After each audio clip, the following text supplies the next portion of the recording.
समझो समझो समझो समझो। अरे क्या समझो?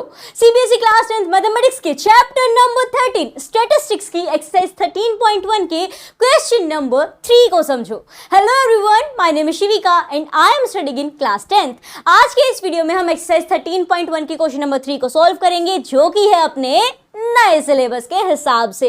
तो चलिए शुरू करते हैं। यहाँ पे हमें सवाल क्या गिवन है? The question is the following distribution shows the daily pocket allowance of children of a locality. The mean pocket allowance is ₹18। Find the missing frequency F. वाह वाह वाह। अब तक हमने पहले जो सवाल देखे थे, फर्स्ट एंड सेकंड क्वेश्चन क्या था कि भाई ये डाटा है, ये सब कुछ हमें दिया गया है, मीन निकाल के दो। अब क्या है? अब आप देख सकते हो ये कह रहा है कि भाई एक इलाके के बच्चों को डेली पॉकेट मनी कितनी मिलती है, रोकड़ा कितना मिलता है, वो यहाँ पे पूरा डाटा दिया गया है। एवरेज मीन यानी मीन जो है कि मीन जो है वो आ गया है 18 रुपए की। 18 रुपए यहाँ पे एवरेज है। उस इलाके के जो बच्चे हैं ना, उनको 18 रुपए एवरेज पॉकेट मनी हो गई है वहाँ पे, ये यहाँ पे निकल के आ चुका है। फिर बोला हमें क्या करना है भैया? अब हमें पता करनी है find the missing frequency F. अगर आप अपनी इस टेबल को ध्यान से देखोगे, जो डाटा आपको गिवन है, मैं इसको थोड़ा बड़ा कर दे रही हूँ, ये देखो यहाँ पे आप देखोगे तो डेली पॉकेट अलाउंस है 11 से 13 रुपए, 13 से 15 रुपए, 15 से 17 रुपए, 17 से 19 रुपए, 19 से 21, 21 से 23, 23 से 35, ये आपको ऑलरेडी गिवन है। नंबर ऑफ चिल्ड्रंस देखोगे तो 7 बच्चों को इतने मिलते हैं, 6 को इतने, 9 को इतने, 13 को इतने, ये गायब है। 19 से 21 रुपए कितने बच्चों को मिलते हैं, ये मामला यहां से गायब है। तो ये जो एफ है, ये जो फ्रीक्वेंसी है ना, नंबर ऑफ चिल्ड्रन, बच्चे, यही हमें पता करना है, यही एफ हमें मालूम करना होगा। अब सवाल आता है कैसे करे जाएगा भाई? ये यहाँ तो मीन तो निकालना नहीं है, इसका मतलब कोई मीन वाले जो अपने फॉर्मूला हैं, वो डायरेक्ट मीन मेथड वगैरह वगैरह वो तो नहीं लगेंगे। एक्चुअली वही लगेंगे। हाँ जी, क्यों? क्योंकि देखो मीन भले ही आपको ऑलरेडी गिवन है, एफ आप निकालना चाहते हैं तो उन फॉर्मूला में ही तो अपना एफ आता है, फ्रीक्वेंसी आती है, तो फॉर्मूला तो लगाना पड़ेगा ही। लेकिन उससे पहले जो डाटा हमें गिवन है मेरे प्यारों, उनको हम टेबल में लिख लेंगे। तो चलिए अब बनाते हैं एक टेबल जिसमें ये पूरी की पूरी कहानी हम लिखेंगे। क्या क्या लिखना पड़ेगा भाई? डेली पॉकेट अलाउंस, या फिर आप उसे क्लास इंटरवल भी लिख सकते हो। तो मैंने यहाँ पे टेबल ले लिए, आप भी फटाफट अपनी पेंसिल, पेन, रूलर वूलर सब उठाओ और लग जाओ काम पे। यहां आएगा सबसे पहले क्लास इंटरवल। क्लास इंटरवल में क्या चीजें आएंगी? तो भाई क्लास इंटरवल में आपकी चीजें आती हैं, ये जो डेली पॉकेट अलाउंस यहाँ पे गिवन है ना, करेंसी, ये पूरा 11 से 13 रुपए, 13 से 15, ये ग्रुप्ड डाटा, ये आपका क्लास इंटरवल हो जाएगा। सो यहाँ पे मैं लिखना शुरू करती हूँ 11 से 13, 13 से 15। अब देखो मैंने यहाँ पे एक चीज नोटिस कर लिया, मैंने ये क्यों नोटिस किया? क्योंकि मुझे अलग अलग जाना पड़ रहा था। ये कौन सा आ गया सॉल्यूशन? देखो यहाँ पे आप देखोगे तो 15 में से 13 गए, 15 में से 13 गए, कितने बच गए? 2 बच गए। 12 में से 13 में से 11 गया, कितने बच गए? 2 बच गए। यहाँ जो क्लास साइज है, जो इनके बीच का गैप है, वो 2-2 का है। ये हमें एक्स आई में भी काम आएगा, ये ध्यान रखना। तो यहाँ पे 15 हो गया, 16 आएगा नहीं, 15 से 17, 17, 18, 19, 19 से 20, 21, 21 से ये जाएगा 23 के ऊपर, और 23 से जाएगा ये 25 के ऊपर। ठीक है, यही आपको डाटा गिवन है। उसके बाद क्या आएंगे? नंबर ऑफ चिल्ड्रन, और you can say the frequency. तो यहां मैं लिख देती हूँ नंबर ऑफ चिल्ड्रन, बच्चे मन के सच्चे, ले रहे पॉकेट मनी अच्छे, चलो कोई ना। एफ आई यहाँ पे आ चुकी है। फ्रीक्वेंसी क्या है? देखो 11, 13 कितने बच्चे हैं सबको देख लेते हैं। यहाँ पे हम वापस जाएंगे, कितने हैं भाई, किसको कैसा मिल रहा है? 7, 6, 9, 13, एफ 5, 7, 6, 9, 13, 7, 6, 9, 13, 7, 6, 9, 13, एफ 5 और 4। ठीक है, ये अपने नंबर ऑफ चिल्ड्रंस हो गए। ये डाटा कुछ नया नहीं है, ऑलरेडी सवाल में हमें दिया गया है। अब हम देखो कौन सा मेथड यूज करने वाले हैं इस एफ को निकालने के लिए। ये जो एफ है, ये पता करना है हमें, इसको कैसे निकालेंगे? अज्यूम मीन मेथड लेना चाहो ले सकते हो, बट मैं यहाँ पे डायरेक्ट मेथड के थ्रू जा रही हूँ। डायरेक्ट मेथड में क्या चाहिए? एक्स आई चाहिए और एफ आई चाहिए, सीधी सी बात है। एफ आई आ चुका है, एक्स आई मुझे चाहिए। एक्स आई क्या होता है भाई? एक्स आई होती है हमारी क्लास मार्क। ठीक है, क्या होती है? क्लास मार्क, जिसे आप मिड पॉइंट भी कह सकते हो। वो कैसे निकलता है? जो आपका क्लास इंटरवल है, उसकी जो अपर लिमिट है, दैट इज 13 और लोअर लिमिट है दैट इज 11, उनको जोड़ के उनका आधा कर दो, आपके पास क्लास मार्क निकल के आ जाएगा। या सीधा सीधा दिमाग लगाओ कि क्लास मार्क जो होता है वो क्लास इंटरवल का एवरेज होता है, तो 11 और 13 इनका बीच का नंबर आता है 12, तो ये हो जाएगा मेरे पास xi की वैल्यू 12 पहले वाले इंटरवल के लिए। ठीक है, इसी हिसाब से अब चूंकि मैंने आपको बताया कि भाई इनका जो गैप है, जो क्लास साइज है वो सेम है, दो दो के गैप से काम चल रहा है, 11 से 13, 13 से 15, यानी गैप सेम है, तो आप क्या कर सकते हो +2 करके भी आंसर ला सकते हो। 12 है, 2 जोड़ दोगे 13 और 14 आ जाएगा। या फिर वही मैंने कहा ना बीच का चाहिए, तो ये देख सकते हो 15 से 17, 15 17 के बीच में आता है 16।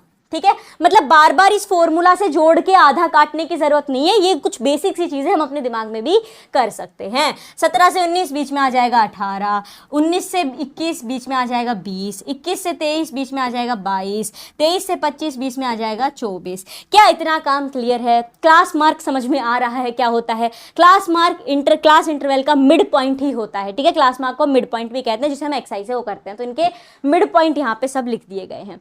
अब मुझे तो क्या निकालना है, एक चीज ध्यान रखना। बोले क्या ध्यान रखना? ये जो मैंने यहाँ पे क्लास मार्क f लिया है 20, हाँ, अब इसकी मल्टीप्लिकेशन में ध्यान रखना। बोले ठीक है कर लेंगे। अब हम पहले मेथड कौन सा लगाने वाले हैं? Direct method. डायरेक्ट मेथड का फॉर्मूला लिखते चलो। बोले क्या करना है? डायरेक्ट मेथड का फॉर्मूला। देखो मैंने टेबल अलग अलग ली है, तो आप ये टेबल बना लो ना, उसके साथ ही कंटिन्यूएशन में लिखना। क्या लिखना है आपको मेरे प्यारे प्यारे दोस्तों? लिखना पड़ेगा यहाँ पे कि हमें गिवन है कि मीन जो है वो 18 है। मीन को हम x बार से डिनोट करते हैं। सो भाई साहब यूजिंग, ये चीज़ लिखना मत भूलना, यूजिंग डायरेक्ट मेथड, क्योंकि मैं डायरेक्ट मेथड से निकाल रही हूँ तो मैं लिखूंगी यूजिंग डायरेक्ट मेथड।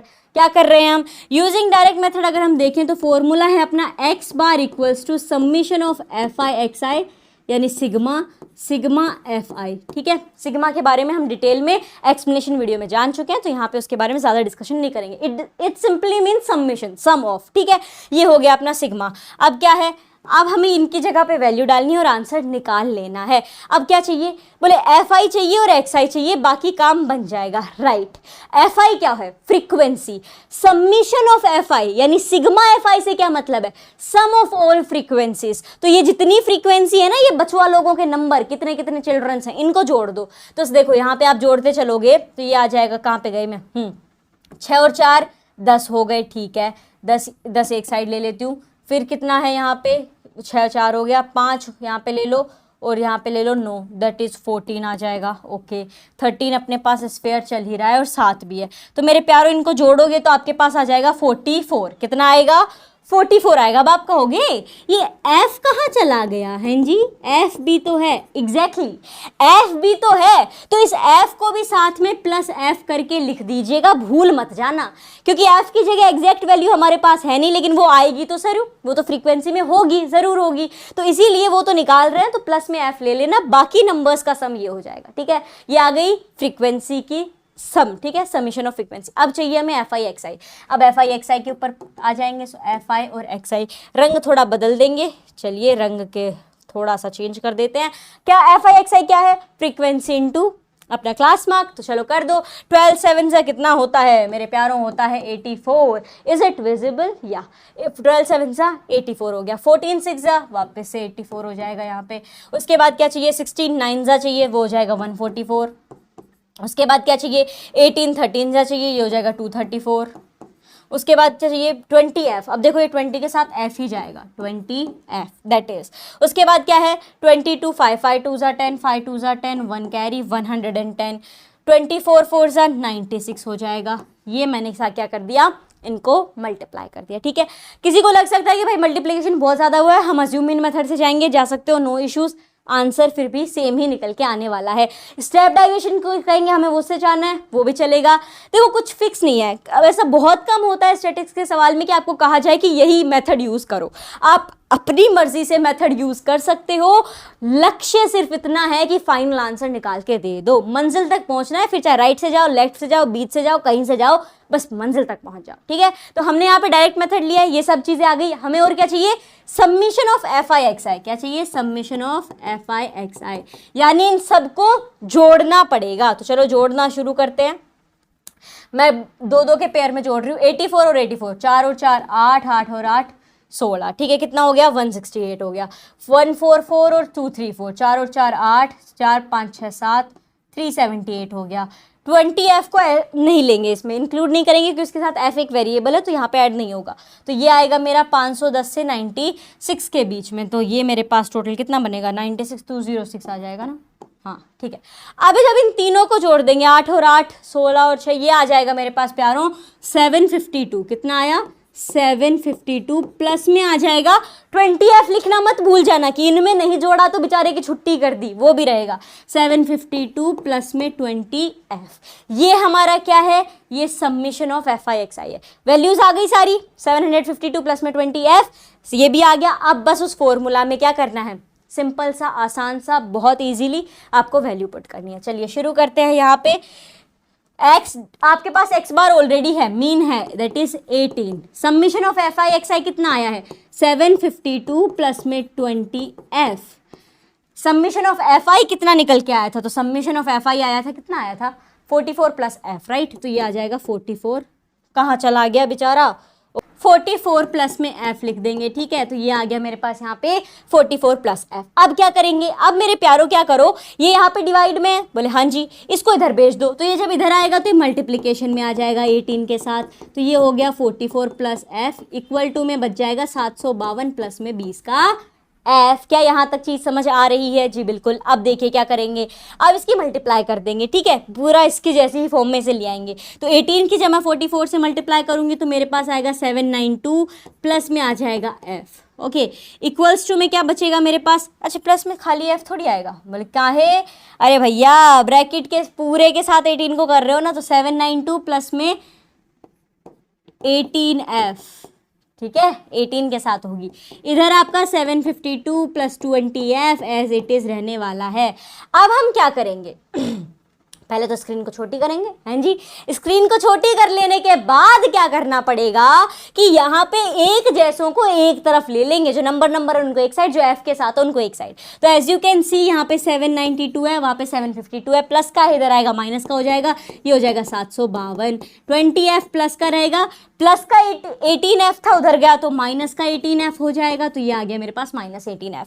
792 में से 752 घटा दो, सिंपल सी बात ये हो गई हमारे पास, 2 में से 2 गया 0 बच जाएगा, 9 में से 5 गया तो मेरे पास कितना बचेगा प्यारो 4 बचेगा, 7 में 7 गया 0 ही बचेगा।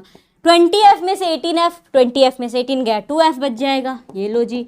इसको इधर कंटिन्यू कर रही हूँ तो ये आपके पास आ जाएगा f, इधर छोड़ दो 2 को, ये क्योंकि मल्टीप्लिकेशन में से उधर ले जाओगे तो डिवाइड करेगा, तो ये हो जाएगा अपॉन में 2 1 ज़ा 2, 2 2 ज़ा 4 and you get the value of f as 20। क्या आपको यही पता करना था? जी बिल्कुल, हमें तो फ्रीक्वेंसी ही पता करनी थी। तो अब हम लिख देंगे यहाँ पे बड़े ही सुंदर शब्दों के अंदर, सो द मिसिंग, जो गुम गई थी हमारी फ्रीक्वेंसी, जो गिवन नहीं थी हमें, वो हो जाएगी, so the missing frequency is 20, ठीक है। मिसिंग एफ आपको पता करना था, यहाँ पे दिस इज 20, ये हमने पता कर लिया है। पता करने का तरीका पूरा आपने देख लिया होगा। आई होप आपने ये टेबल अच्छे से बना ली होगी मेरे साथ, ये पूरा सॉल्यूशन मेरे साथ लिख लिया होगा, और इसी के साथ क्वेश्चन नंबर 3 ऑफ एक्सरसाइज 13.1 हो गया है समाप्त। मुझे उम्मीद है कि आपको सॉल्यूशन अच्छे से समझ में आ गया होगा। समझ में आ गया ना? अगर समझ में आ गया हो तो इस वीडियो को लाइक कर दीजिए, और हाँ, चैनल को सब्सक्राइब करना ना भूलें। मिलते हैं एक नए वीडियो के साथ, धन्यवाद।